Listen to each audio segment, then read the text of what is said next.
Money? Or we may be raising problems to hide our own prejudices. Look, Lyle, I don't think I'm a bigot. Lyle didn't say that, Mark. And I don't think I'm a man of prejudices. At least not any that I'd let interfere with profits. A lot of white girls just don't want to work next to a Negro girl, whether you like it or not.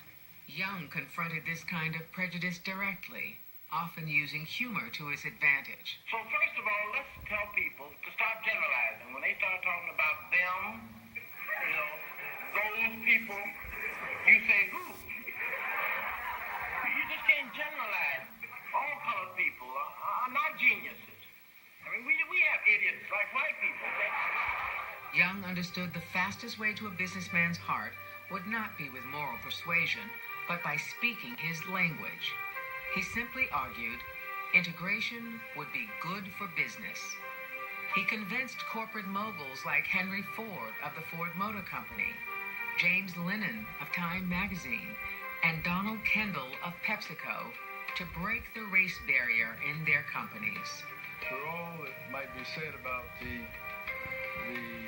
leadership of King, Whitney Young had his feet solidly planted in the business community, which after all could make or break the movement.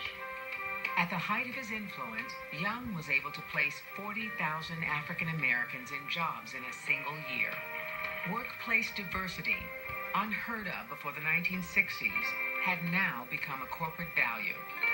It would have been very easy for him to say, I'm going to take a step-by-step approach. I'm going to focus on the civil rights issues. I'm going to deal with all the legal issues.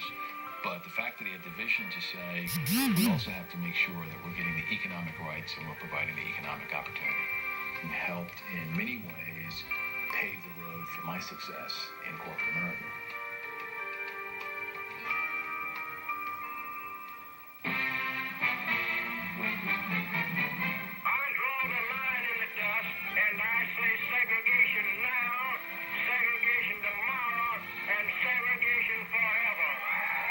Next week, I shall ask the Congress of the United States to act, to make a commitment it is not fully made in this century to the proposition that race has no place in American life or law. On June 11, 1963, President Kennedy urged Congress to support civil rights legislation. To support Kennedy's bill, veteran civil rights leader A. Philip Randolph called for a mass march on Washington. But when President Kennedy learned about the march, he was unnerved and summoned the 6 most prominent men of the civil rights movement to the White House. Leading up to the March on Washington, we had a meeting in the Oval Office of the White House. Whitney Young was